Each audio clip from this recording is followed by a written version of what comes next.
Good evening and welcome to tonight's event from the British Library. I'm Bea Rowlatt of the library's cultural events team. Our exhibition, Unfinished Business, The Fight for Women's Rights, is temporarily closed because of the pandemic. And tonight's event explores that theme with the disproportionate impact of corona on women and what women's leadership can offer in response. Our guests tonight are Helen Clark, Edna Anand Ismail and Caroline Nokes. And the chair is Jude Kelly of the amazing WOW Foundation, with whom this event is being held in partnership. Please do join us online for other upcoming British Library events associated with the Unfinished Business exhibition. There are many more coming up. But in the meantime, I will hand you over to Jude to introduce our speakers. Thank you, Jude. Marvellous to be here. And you just heard from Bea about the wonderful exhibition which has temporarily closed. Let's long for it to be reopened as quickly as possible so we can all rush and see it. As Bea says, I'm Jude Kelly. I'm the founder of the WOW Women of the World Foundation. I started it 11 years ago in response to wanting to give optimism and stamina to the desire to make sure that we did eventually have an equal world for girls and women and non-binary. And obviously we're all still at that. We're still at the barriers trying to make sure that this equal justice pertains eventually. I'm certainly the product of all the women who went before and the men fighting for the vote, fighting for education, fighting for opportunities for girls and women like myself to have dreams and then realize them. And it's our duty, I believe, to keep doing that onward march until we do have a less baffling world in which interracial and intersectional justice is the norm. But we're not there yet by a long chalk. And we're not there in any part of the world. And so part of the celebrations and determination of the WOW Foundation, which is in 20 countries now, is to be a kind of a call out for all the stories and amazing initiatives of girls and women across all walks of life, from sport to health, from law to human justice in every way. And of course the arts, telling stories, rousing our stamina and making us feel that, yes, we have to always work together and find out from each other what is going on, not just in our own backyards, which we must value, but also across the whole world, because we do need to belong to each other and learn from each other. And so this evening is an opportunity for us to do that around this idea of patriarchy and the pandemic. Now, I think it was Bea who came up with that title, and well done her, because it's a catchy title and people go, yes, of course, patriarchy and the pandemic. But I mean, actually, what does that really mean? Certainly in my lifetime, I mean, I don't think I ever casually used the word patriarchy on a regular basis until quite recently. And now, it's everywhere. And that's fine, because it does describe, thousands of years of an assumption in societies that male-based decision-making, male-based power was the order of the day and operated in all areas of society, both publicly and privately, with some exceptions, but exceptions they were. And obviously, the March of Women's Rights is to challenge that idea of male certainty, male rule, male obligation to be in charge, and to say that actually a distributed power is a very different way of operating and a much saner, more positive, and more profitable in every way, way that the world could decide things. And, obviously some people believe this and try to make it happen, and some people will wait and see and are skeptical. But I think something like a crisis of the nature that we are seeing across the entire world, it does make you look at the systemic power base, at the systemic methodologies, and say, are they fit for purpose? And if not, why not? And in a way, that is what prompted this discussion tonight. We have a pandemic. There is no corner of the world that it hasn't reached. And therefore, if our method of leadership is traditionally patriarchal, male-led, male decision-making, male certainties, is it fit for purpose? And what are we doing to challenge it? And so we've got three wonderful speakers tonight talking about their own experience of the pandemic, both in their countries and globally. They're all global figures. We've got Helen Clark, who's the former Prime Minister of New Zealand. She's the first woman to lead the United Nations Development Programme, and she's currently co-chair of the independent panel on Pandemic Response and Preparedness. We've got Edna Aden Ismail. She's the woman's health pioneer and Somaliland special envoy. She received the French Légion d'honneur in 2012, the Renfield Award for Global Health, and was nominated for the Nobel Peace Prize. And Caroline Nokes is the Conservative MP, chair of the Women and Equalities Select Committee. And I have to say she's known for speaking out about the disproportionate impact that coronavirus has had on women. And it's that I want to pick up on. So I'm going to start with you, Helen. I mean, anybody coming onto this call tonight, I doubt if they're ignorant about all the facts, figures, statistics generally demonstrating that across a huge swathe of areas, women and girls are being disproportionately impacted by COVID. Domestic violence, being responsible for over-caring for not just for homeschooling and children, but also for elderly. Most frontline workers are women.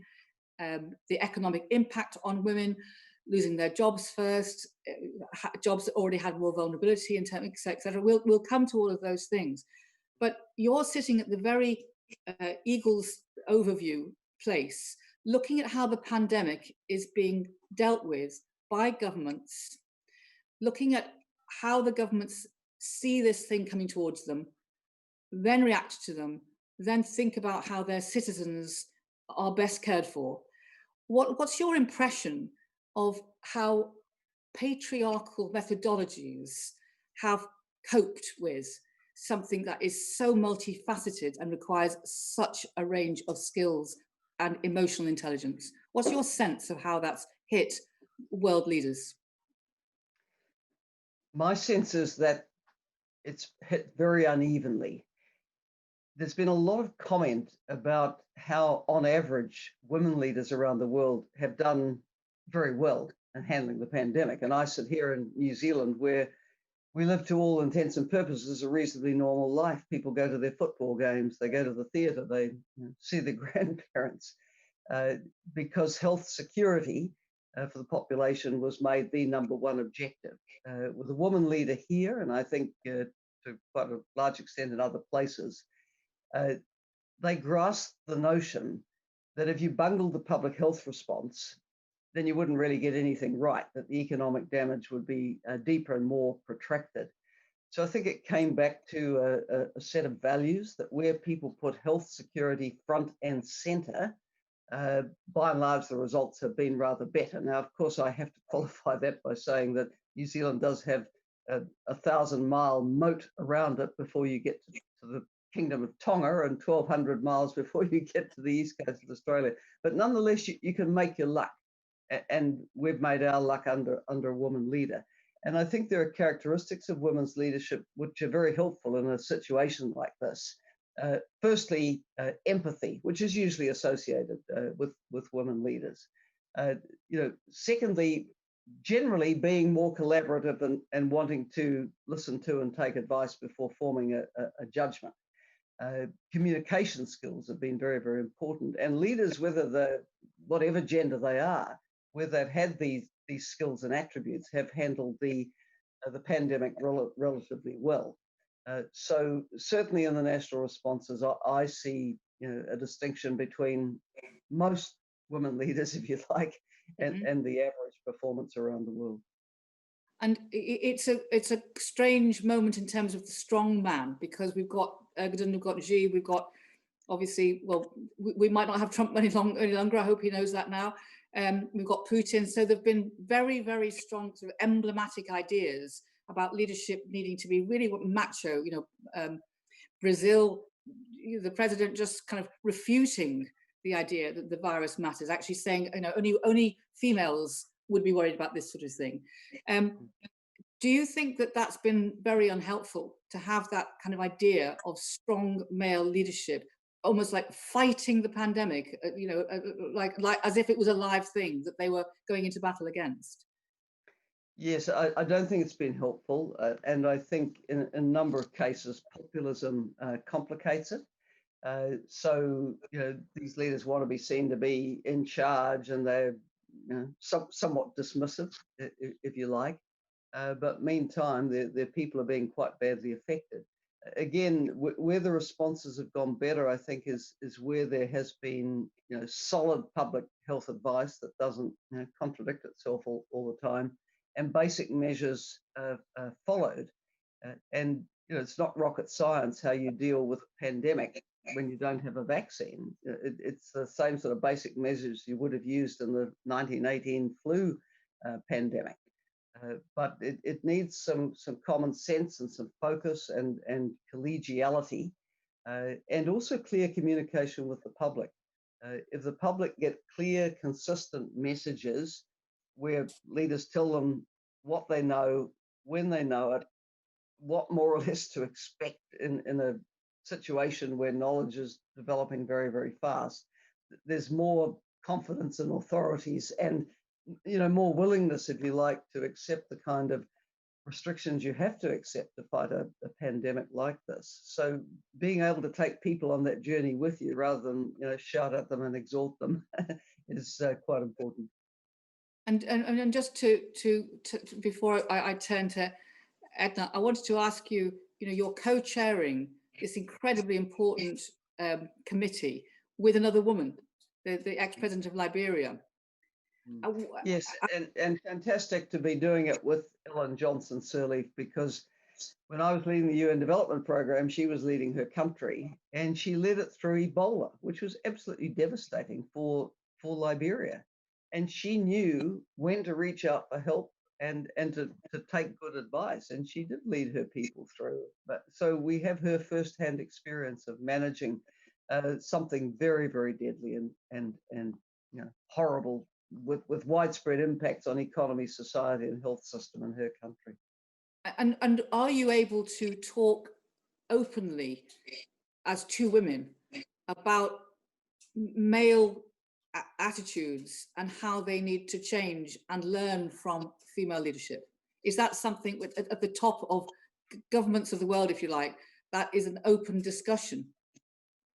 I suspect it's not a very open discussion, but as I said, there is a lot of commentary. I mean, people notice the Erna Solbergs, the Angela Merkels, the Jacinda Arderns, the PMs of Finland and Iceland and Denmark. Look, not every woman leader has done well, but a lot have. And that has been noticed. And where men have adopted a similar leadership style, and I'd instance, for example, the Republic of Korea, where I think the president's done a fine job, then things have gone as well as could be expected in a difficult situation. But where you have this combination of populism, not wanting to listen to advice, dismissing the seriousness of what's happening, you don't get good outcomes. Yeah. So Edna, we've wanted to make a distinction, I think, between countries where COVID has run riot in terms of the actual disease, but regardless of whether it has or it hasn't, every country has had a cruel economic impact. And Somaliland, I visited Somaliland. I was, you hosted me. I visited your hospital when we did WOW as part of Somaliland, and it was an incredible thing to witness in this very poor country, the extraordinary health care that you had personally put in place in your training and maternity work. But tell us what's happening now in terms of how girls and women are being affected more than anyone else in your society. Well, I hope you'll visit us again, because now we have I think the university was embryonic when you came to visit us. And I'd like to talk about that a bit later. COVID, of course, is a very cruel pandemic. And like any cruel thing, it picks on the poor, on the least developed, the unprepared, although the entire world was very poorly prepared for a pandemic of this nature and this size and this magnitude. But then a country like Somaliland, with all its political isolation, with its a country that has been denied its identity, it denied its opportunity to develop, exploit its resources, connect with the rest of the world, trade with the world, learn from the world, share experiences with the world. Somaliland has really suffered one of the most difficult situations. When pandemic broke out in our country in March, we had 3 respirators in the entire country. A country that has 4 million people, a country that has a land mass that is as big as England and Wales. So for 4 million people, England and Wales, between them, had 3 respirators. And the sad thing was, when respirators were given to us and donated to us and airlifted to us, there were very few people who could use them and who knew how to use them safely. And even if they did, there was a lack of oxygen. People were dying because there was no oxygen, with or without a respirator. So Corona has really dealt a very cruel blow to people like in Somaliland. And of course, they're the weakest. It develops a pecking order. The strongest get whatever is available. And very often the strongest are the men. And they make the decisions. Very often the families lost jobs. The breadwinner would lost jobs. And there's nothing to bring up the family. There's more prostitution. There's more beggars in the street. There's more young people running away, escaping from the country to try and, cross the desert and get themselves to the Mediterranean and hopefully to get on a dinghy, seaworthy or not. We're also seeing schools were shut down. In your lives, in your environment, in your countries, you have parents who can pick up the pieces and continue teaching their children because you're educated, you're literate. But our children go back to a family where none of the parents can read and write. So helping children through their homework or homeschooling them is something that cannot happen in Somaliland. And then, of course, you say, well, why don't they learn online? Because there are lessons given online. How many children, how many families in my country, Somaliland, have electricity? How many have access to internet? How many have access to smartphones or laptops? How many have the means to register and connect to an internet? So COVID has hit every sector of our society. My hospital, originally when I retired from WHO, my ambition was to just build a small maternity hospital. I didn't know I was going to become one of the training hospitals in Somaliland by necessity. As whatever little I had was the most that anybody else had. So I became a teaching hospital. I became a general hospital. I became, an institution that set standards. And then, of course, education. You need to learn skills. You need to have had schooling. You need to have had an education. And since the education was not as good as I would like it to be, so I set up a university. Well, I know. I mean, only university set up by a woman with a president who's a female for both boys and girls. Yeah, I wanted to draw attention to the fact that even though you have been such an incredible role model, and I mean, I remember the story where, women weren't allowed to build.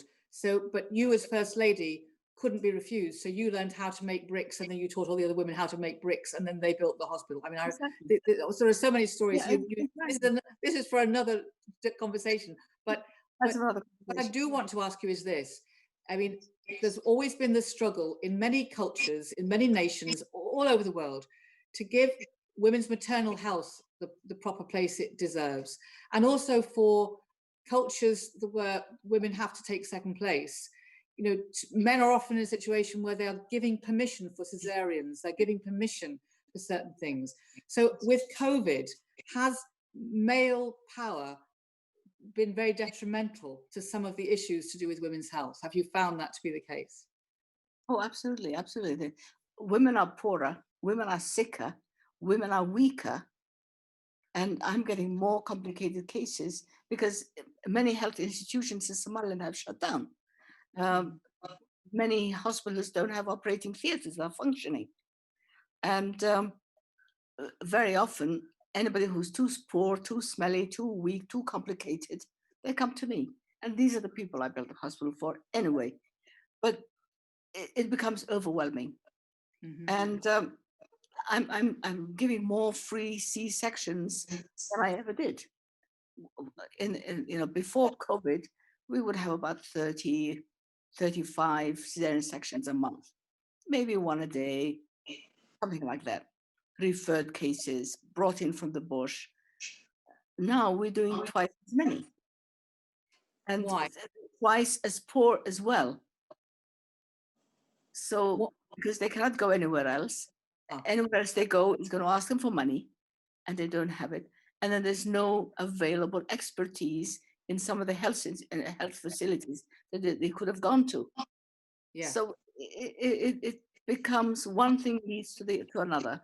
And if anybody wants a good C-section, safe anesthesia, available blood supply, blood transfusions, expertise 24 hours a day, I'm sorry, but this is the only place in Somaliland, and it's not enough for 4 million people. It's not enough for a country that's as big as England and Wales. And then, of course, when the university shut down, the income that I would get from the students to subsidize the hospital, then that also dries up. So it's, I don't know. Well, look, Today, you're painting a picture that is as bleak as it is, and I don't think we should skirt away from that at all. But I also want to say that I know how meaningful your leadership has been in that country and continues to be. It's an enormously important female power that you're bringing. Caroline, let me come to you, because you have been, very outspoken, rightly, and thank goodness, in Parliament about the fact that the impact on COVID in the UK is quite catastrophic for girls and women, and yet there are no policies in place to do anything about it. At least I'm not aware of any. I mean, can you just tell us, are your parliamentary colleagues kind of aghast at the figures that women are dealing with in all these areas, from domestic violence through to loss of work? And are they all scurrying around going, right, let's put in policies for change? What's happening?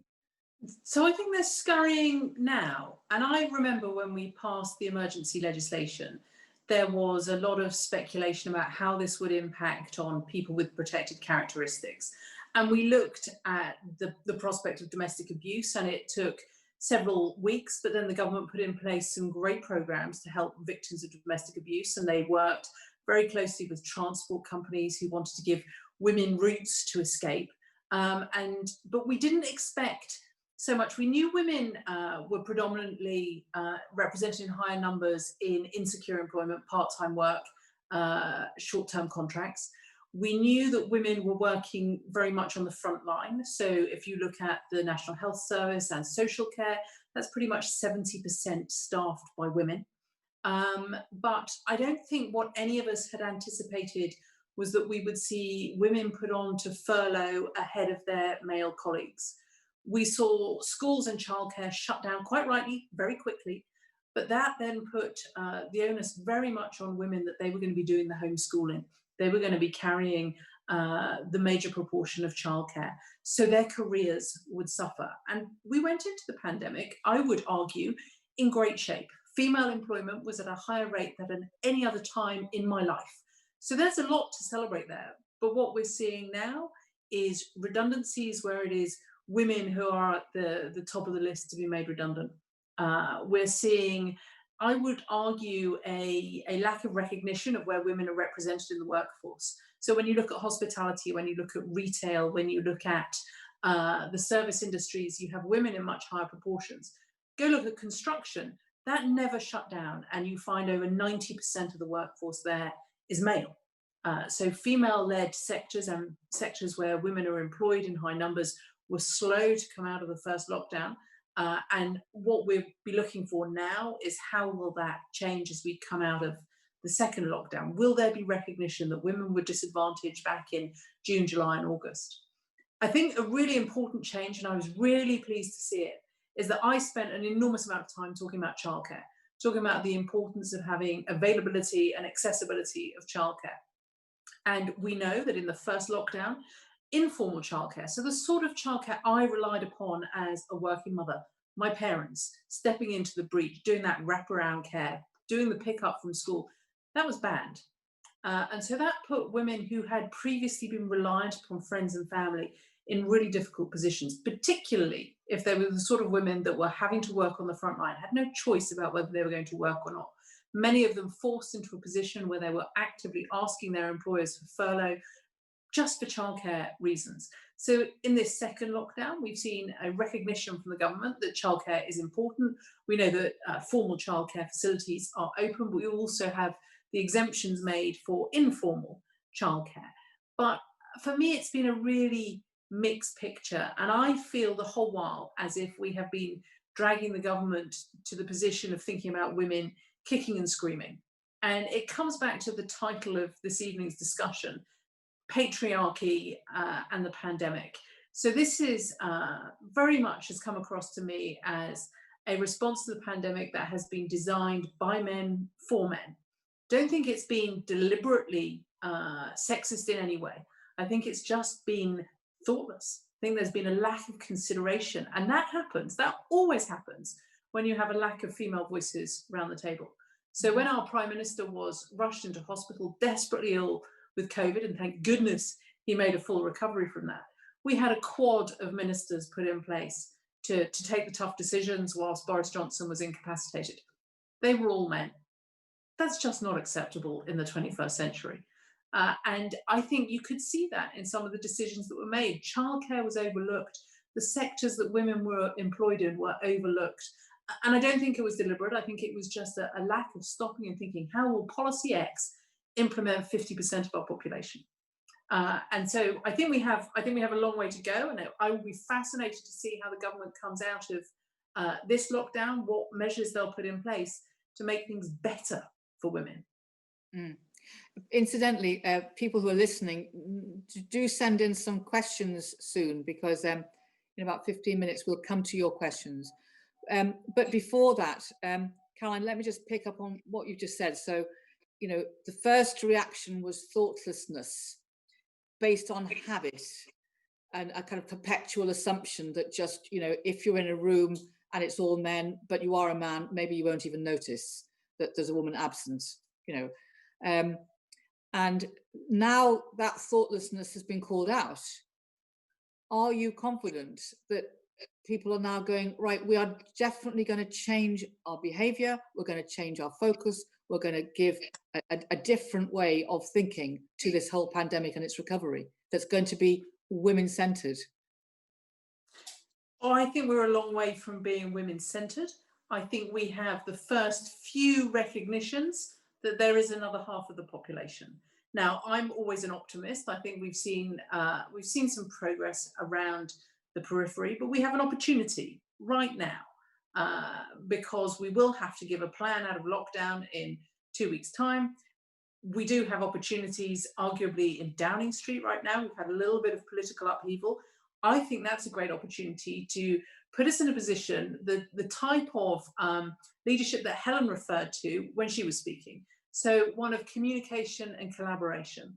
Let's put some women at the heart of Downing Street. Let's bring in some advisors, get rid of the old boys club, and recognize that if you wish to speak, if you wish to communicate with half your population, you're going to have to do it in a different tone. You're going to have to take people with you, make decisions. Yep, sure. Then communicate those decisions, implement them, stick to them. I think that matters because people like consistency. They want a clear message so that they know what to follow. Now, I don't pretend that these are exclusively female traits. Of course they're not. But if you're not prepared to collaborate and to cooperate, if you're always going to use the language of war, and we've heard some brilliant pictures painted over the last 48 hours of advisors miming pulling the pin out of a hand grenade and lobbing it into a room, that's really aggressive, isn't it? And actually, do you think you would ever see a woman use that gesture in a formal meeting? Of course you wouldn't. So I think it's about having a reset, thinking how you can have a tone that speaks to the whole population, because in a pandemic, you have to be taking 100% of the people with you, not half of them. Well, look, I mean, I think everything you're saying is absolutely clear, completely lucid. You know, I'm amazed that people don't just go, well, of course, let's go there. But Helen, I've seen such resistance to the blindingly obvious nature of what Caroline is saying. Because I think there comes a point when, you know, yes, you can say we neglected to think about it. Oh my goodness, yes, why didn't we? But I think there's something else sometimes operating with patriarchy as well, which is that when you raise the issue of female leadership, I mean, you know, you paved the way in New Zealand for a style and an attitude, but there is pushback, isn't there? I mean, people actually think that this is going in the wrong direction, to have femininity in decision making, or you know, to have the kind of soft skills within decision making. So I don't think it's all thoughtlessness. Am I right? Sorry, you're on mute, Helen. Unmute. Yes, you're absolutely right, and I agree with everything that Carolyn said. And you know, the impact of patriarchy is such that even if women are in the room, somehow they're not heard. How many times have any of us been in a room where we've made a contribution, no one's reacted, and then 3 minutes later a man's made the same point and they all fall about themselves saying, oh, didn't Bruce make a wonderful point? I mean, this is the reality for women in so many settings. And so, as you said, Jude, there will perhaps be some acknowledgement, oh yes, gee golly gosh, we should have recognized, you know, that women have this need or that need. But then the link isn't made to, well, actually, if we'd had women at the table and fully involved in the decision making, we mightn't have missed that incredibly important point. You know, my experience, you know, working in politics and top level of things for decades, is that women are going to have to break down the doors and push their way in. It is not going to be offered on a plate. It never has been. You know, power never willingly gives up by those who hold it. So we're just going to have to be very assertive. And of course you will get the pushback of people saying, oh, there they go again, you know, but we will go again and again and again because there are perspectives being overlooked. I mean, you take, you know, for example, how much awareness is there around our world that the impact of lockdown on education is now estimated by UNESCO to mean that 11 million girls won't go back to school. Isn't this a global crisis? 11 million girls won't go back to school because they were out of it during lockdown. Families are poor. Girls then become an economic asset. You know, they may be, you know, forced into a marriage. There may be a bride price. I mean, there's so many bad consequences that come from this. We need these issues at the forefront of global and national priorities, not as some sort of side issue. You know, how sad girls aren't going back to school. So it is very frustrating, but we just have to keep pushing, advocating, articulating. Just one last point on this. I do chair the Partnership for Maternal, Newborn and Child Health, which brings together about 1,000 different organizations. And we've issued a call to action saying, you know, to leaders, health systems, get your priorities right. You know, women need their sexual and reproductive health services right through the pandemic. All the issues about domestic violence, we have to mitigate around these. You know, women have particular needs. They're not sort of add-ons or optional extras. They have needs that have to be met, and they want to be part of this decision-making about how this happens. Yeah, I mean, what I feel at the moment is, like, I had a conversation with Sandy Okoro from the World Bank, and you know, she freely said, we acknowledge the fact that the economic impact on women is ferocious, that the social and mental health pressures on women are really extreme, and we don't have any policies, and we're not necessarily making any policies. And so, Helen, when you say, you know, we need to keep on saying this over and over again, women need to be at the table, but when you haven't got the power to say who's going to be at the table, and you have to always go bang, bang, bang on the door, you know, we want to come in, we want to come in. I'm interested to know what levers you think we are able to now bring to insist? I mean, is there such an ability to insist on a change of the complexion of leadership?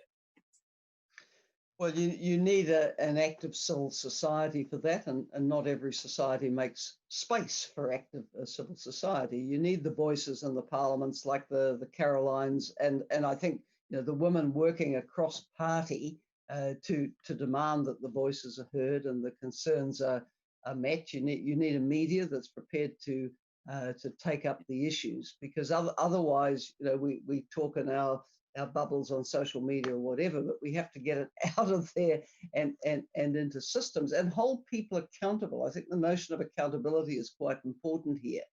What is your response for women? To what extent are women included in the decision making? Make these issues, because if we don't make those issues, then the responses designed with and for women, and co-design is a rather important principle as well, are not going to be optimal. Mm-hmm. So Edna, I mean, across the African continent, and of course that's a vast swathe of myriad different governments and situations, but the conversation around female leadership, I mean, in Wow, Nigeria, we talk there about how to overtopple ideas of patriarchy that are embedded in custom, in religious rites, in kind of the pride of the family, but how detrimental that is to girls' education, to girls' health, to women's economic viability, etc. So can you talk a little bit about, has COVID brought for good men, a kind of a thought process that goes, well, maybe we need to change now?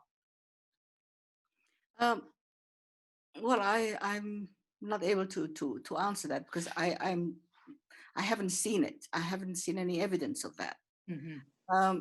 Or maybe that is the answer. Yes. But what I do know is there is this assumption that women are weak.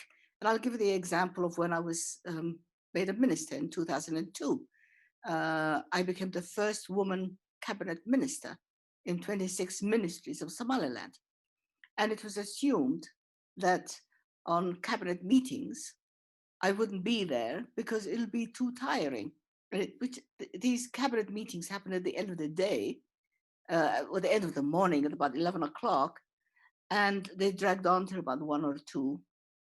And they assumed that I would be tired, too tired to attend these meetings. So I said, well, look, I'm a nurse. I'm used to staying up day and night. If I'm a cabinet minister, I need to be where decisions are being made. I need to become familiar with the policies of the government that I am serving as a cabinet minister. Yes, but if you're tired, you can go home. I said, no, I don't get tired. Sorry. 25 hours are not enough for me in the day. And you just need to insist and persist and be there. And then I was made foreign minister. And then we all know when you're a foreign minister, you need to be familiar with every aspect of what's happening in that country. There's economic issues, there's security issues, there's political issues, there's all kinds of things that as a foreign minister you need to be aware of, and you need to have, to be part of how to deal with these situations. And because security issues are assumed to consist of only guns and muscles and whatever, as a woman, you don't need to be there. And I said, no, even more than when I was a Minister of Social Affairs, I need to be there during these decisions. So you just have to continue to be a thorn in everybody's flesh. Yes. And you need to prove to them that your contributions are going to benefit the nation, both internally and externally.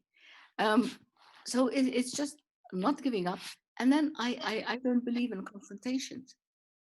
Being an old woman gives me many advantages that I did not have when I was, 20 or 30 years younger. But as an old woman, I can insist, and I can throw, if I cannot throw rank over somebody, I can throw my years over somebody. So usually they tolerate that. But any opportunity that men will have to excuse you from making a decision in anything of importance, they will excuse you from being there. For instance, when I was building a hospital, why is a woman building a hospital? Why can her brother not build it? Because my brother doesn't build hospitals. My brother doesn't like hospitals. My brother is an engineer, but he doesn't build hospitals and he doesn't like working in a hospital. I'm the one who's used to it, and I'm the one who has decided to throw everything I had into this. So it is discouragement. And 17 years later, we have 3 cabinet ministers and an assistant minister. So we haven't really gone that far, but at least there's 1 or 2 more things that we do. I also appointed the very first woman director general in the ministry when I was foreign minister. So it's all recent, and it's all it's a small increase, but there is a resistance, and of course, women suffer at every level. So if I suffer at the level of being a foreign minister, can you imagine how the weaker, those who are shy and timid and afraid to answer back must be suffering? Well, I mean, that's interesting. So, I mean, Caroline, Edna's just kind of very graphically explained how you have to be the thorn in the flesh. You have to be determined. You have to be labelled as formidable, angry, difficult, mouthy. All the things that we know. When you just have to keep reiterating over and over again, I'm speaking about my rights and other women's rights, and I want them in the room, basically for all our rights. I mean, the idea that women are just doing it for themselves is ridiculous. It's you're doing it for the better of humanity, not just the betterment of women. But Caroline, for that to happen, you need a lot of solidarity between women at all levels of power. And, certainly that makes it sometimes difficult to also organize having a good career, because people marginalize you, for these views. Are you, has this pandemic strengthened your resolve and other female colleagues' resolve to keep speaking out? Have you kind of gone for broke now? Oh, I think so. And I was having a conversation with a journalist on this subject this morning who said, do you ever worry what you've done to your career? And I said, no, not at all. I recognize what I've done to my career, but that gives me a sense of liberation. I can keep speaking out because I have no great expectations. And I get quite angry with colleagues, female colleagues, who don't speak out and who don't use their voice when they should. But then I put my hand up. I've been one of the guilty. And I think for a long time in Parliament, I didn't speak out because I didn't think it was necessary. I didn't think it was my place. And then you get to a point where you've just had enough. And then you have to use your voice. But I think, we've heard some amazing things from Edna about being a thorn in everyone's flesh. And she was talking about there being 3 female cabinet ministers in Somaliland now. I think there are only 5 in the UK. And that's a huge problem, that in 2020, we only have 5 women sat round the cabinet table. Apologies if I've forgotten anyone, but I was having a quick tot up as Edna said that. And you need a media that is prepared to work with you.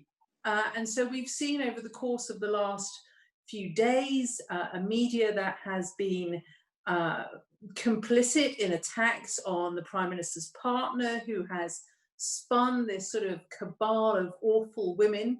Their words, not mine. I think they're brilliant women, but Allegra Stratton, Manira Mirza, Priti Patel, and Carrie Simons, as if they are somehow the witches from Macbeth, as if they've been plotting to bring down men who've been at the heart of government. And I remember trotting up Downing Street back in 2018 when I was put in the cabinet. And this is a huge moment in your life. And hearing that a male journalist, had tweeted that Caroline Nokes was on her way up Downing Street, presumably to be made Minister for Women, because there was a woman walking up Downing Street. What other job could I possibly be given but Minister for Women? And you do just want to tear your hair out. So I now make a point. I work really closely with female journalists. I will always talk to them first, because we need to have allies across the whole of society, and it has to be about working cross-party, working hand in hand with the media to get the story out there that there are plenty of ballsy women in Parliament, outside Parliament, who all want to effect change, who all want to make sure that it's not just for us, but it's for our daughters and our sons, so that they grow up in a more equal society, so that we don't have these hideous stereotypical attitudes, so that in 20 years' time, when some other woman walks up Downing Street, there isn't the automatic assumption that she's going into a woman's role, you know, that you can be foreign minister as Edna was, you can be prime minister as Helen was, and you know what, that's absolutely where we want to see women in the 21st century. So there's a question here, Caroline, for you from Rebecca Farkas, who says, you know, have the government explained why they have consistently operated with so few women at the decision-making table during this COVID period? Have they explained why they did that? Because Boris kind of went, oh, I think that the Prime Minister tried to do that to me at the liaison committee when he told me that there were lots of women who were involved in decision making. I mean, I have to say, no, there weren't lots, but I asked him very specifically, well, there may be lots of women, your words, but are there enough women, and how many is enough? And he couldn't answer that. I prompted him to say enough was 50%. But no, there's been no clear explanation as to why there haven't been more women around the cabinet table. And we are constantly pointed to the women who have been appointed, but not elected women. And they're the ones that have the mandate from the electorate to serve, to speak up, to be part of the decision-making process. Mm-hmm. And a couple of other questions. Helen, did you want to come in on this? I mean, you know, in other governments around the world also kind of going, well, we've got a couple of women, we've got some, you know, a few women always seems like a lot of women to men, as far as I can see. That doesn't wash in New Zealand anymore, and it's been great to see that, you know, as the proportion of women in Parliament has gone up and up and up, and all of our ministers come from within Parliament. We don't appoint from outside, and we don't have a House of Lords to appoint people in from. We're up to a 48% women in the Parliament now, and the cabinet ministers as such are now at 40%. And you know, you can see gender parity is absolutely within grasp here, and I have to say that the trend has been apparent across the two major parties, the equivalent of the Conservatives and Labour. So I think, you know, we're in a reasonable position here. UK, of course, has had two women leaders. We're on our third, but I think, you know, you need to be supported by that broad mass of women coming up through the Parliament and then into the key decisions in the cabinet as well. I think that, you know, certainly Margaret Thatcher, less so Theresa May, you know, made a point of almost not trying to rally women to her cause. I mean, I think that that's one of the sadnesses for a lot of women who found power. They often either internally kind of identified with men and just thought, well, I don't need other women necessarily, or they were persuaded that it would look weak and kind of as if they had an agenda if they kind of swept women into the fold with them. And I think that's created a lot of lost opportunity.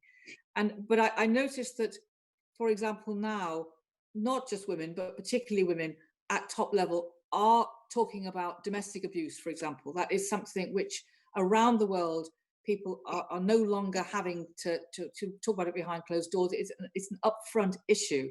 But what doesn't seem to have been solved, and I think this is again to do with not enough women at the table, is the facilities and the resources that are needed to create the support system that would make change happen now. I mean, just refuges happen now, but also systemic change to male attitudes.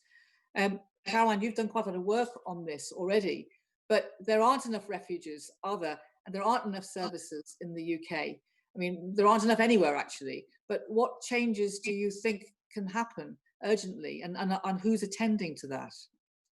So a lot of funding went to domestic abuse at the start of the pandemic, but that's a sticking plaster, isn't it? Because if you don't have the refuge spaces, however much funding is given to the problem, you're not going to be able to find those safe spaces for women in crisis. And lockdown with an abusive partner, that is an absolute crisis point. So I think there have been structural failings over many decades.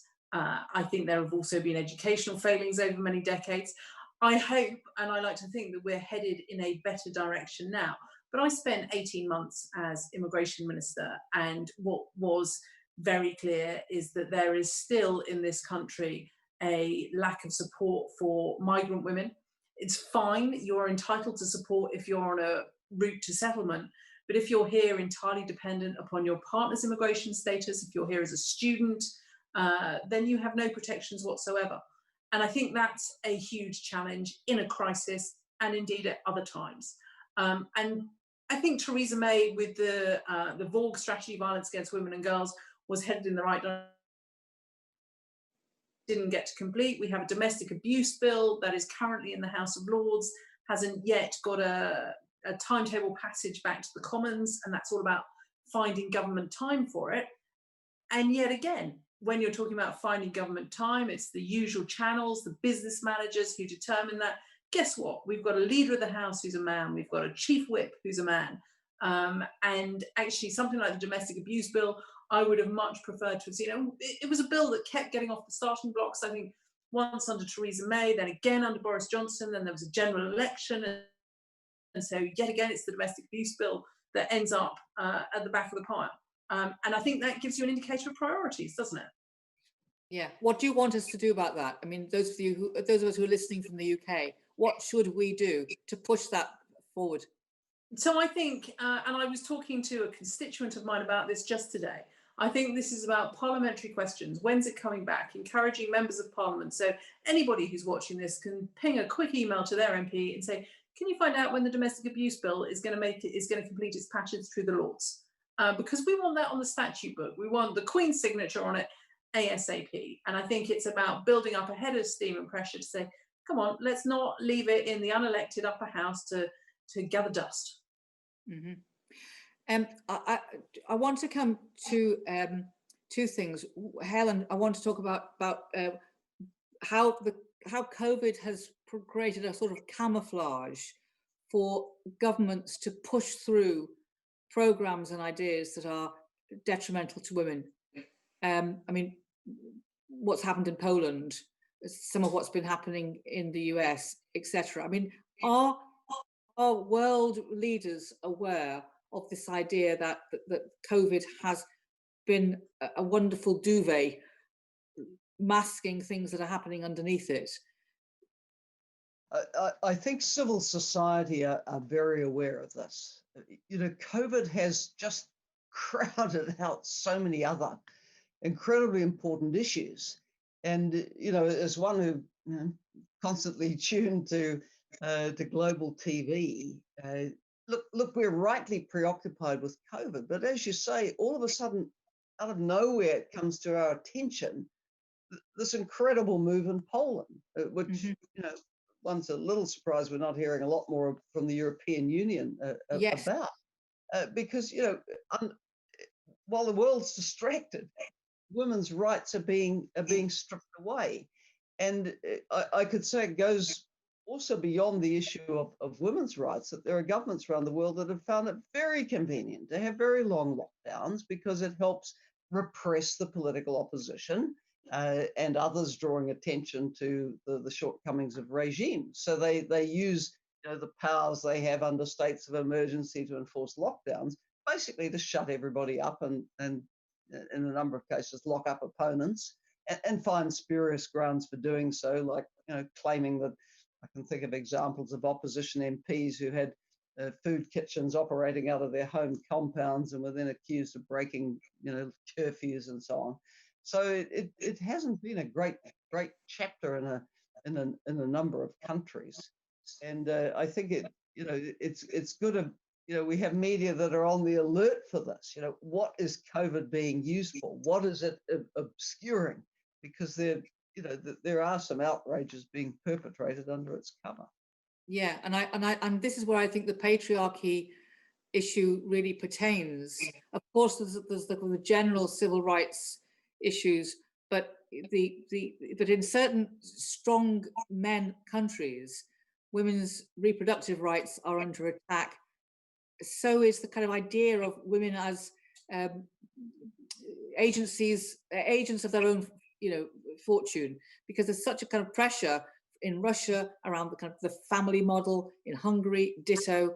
And so there's a lot of pushback on the idea of emancipation.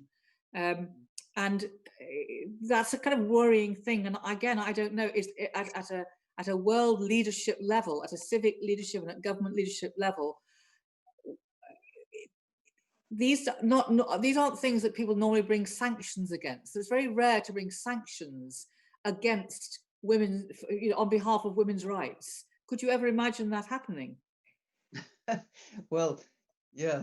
I mean, we don't have a Security Council that thinks that thinks. So one would really like to see Poland a lot more from, say, the European Union, which generally will uphold good rights for civil society, for women, for people across the board when these things happen in Poland or Hungary or whatever. Edna, just coming back to something that you raised, which is the financial impact on a country that is already very poor. And this is reflected around the world, really, which is the choices that governments are going to make when the economic debris becomes really clear. Then what will be very obvious is which governments say, well, we are going to attend to girls' and women's futures, not exclusively, obviously, but we are going to make a special attempt to rebalance. Or governments who are just going to say, well, if things have rolled backwards, like the 11 million girls out of education, or women out of jobs for another 10 years, or women's medical rights being damaged, then just, that's just tough. Where do you think Somaliland is going to go in terms of its attitude to budgeting for the future and with women in the centre? Well, I'm expecting a lot of lip service, but I am not expecting a focused, determined, budgeted action being put in place to address the problems of women and girls. I'd like to see that, but I'm not going to hold my breath waiting for it. And some of the other things I'm worrying about, for instance, when women are unemployed, when families are poor, violence increases. Violence also can be rape. And a battle that I have fought all my life, female genital mutilation, we were pushing into a corner. And I must voice this and thank Theresa May. When she was home in the Home Office, we had a long discussion about this, and and all I wanted was something about protecting girls who have sought refuge in Great Britain, to be protected from this. And a lot of good action was taken in Britain, and a lot of budget was put aside. And I know that in some airports, new migrants are counseled about it and warned about it. But in my country, Somaliland, where we were seeing so much progress and a diminishing number of type 3 FGM, we're seeing more and more happening because mothers are trying to protect their girls from being raped. And the girls are at home. They don't have to go to school for a while. And this is a good opportunity for the mothers to make their girls secure and safer from rape. Mm-hmm. So all the efforts and all the progress we had made, and in fact, COVID sometimes is a little cloud, a little, sort of light at the end of a little rainbow, or a little tunnel. Or a lightning. I don't know. It's a bit late in the evening, but I find more time to write, and I've developed during COVID a Somali booklet. Maybe I'll send you a copy of this. Just a counseling thing that can be used. It's in Somali and also in English, so it can be translated to any other languages.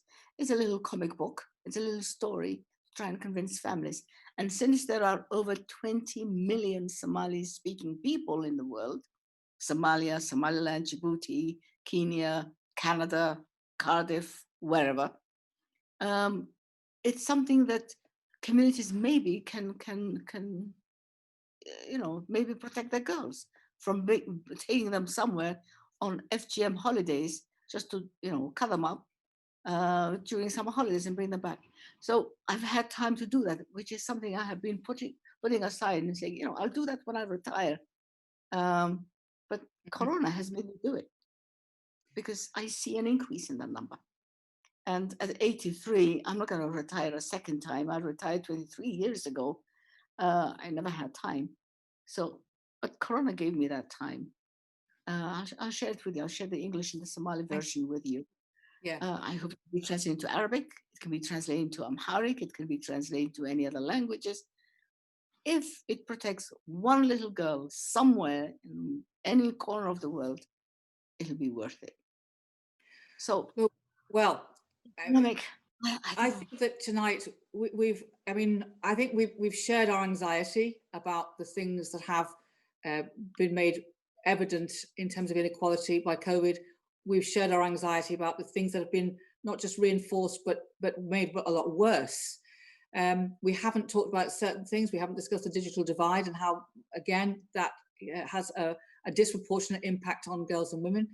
There's a lot more we could discuss. But what I think we're all being clear about is the fact that you have an enormous number of determined and valiant and intelligent women, more and more getting into power, and then having the courage to say, we are going to insist on being women. We're going to say we are women, and we're going to use our female knowledge to insist on more women at the table. And that's got to be important. That's got to be a good thing. And anybody listening to this, men or women, all our voices are needed to keep pushing human rights forward. It's nothing to do with where you stand on the political spectrum. It's everything to do with human progress.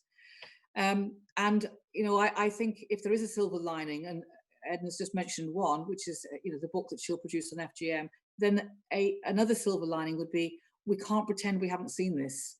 We know now, we have the statistics, we have the evidence, and we've got to do something about it.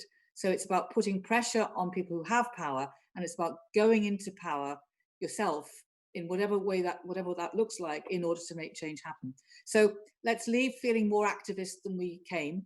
The three women who joined me tonight are probably just about as busy as they can possibly be up to here, but I dare say they'll find another little corner in their schedule to add in more determination on this area of how a pandemic can make women's lives better and not worse. That's got to be about building back better. Let's have another conversation in the future about what will that look like then. So thank you very much, Caroline, Helen, Edna. It was great from me, Jude Kelly. And don't forget to come to the exhibition at the British Library once it's reopened. Bye, everybody. Thank you. Bye.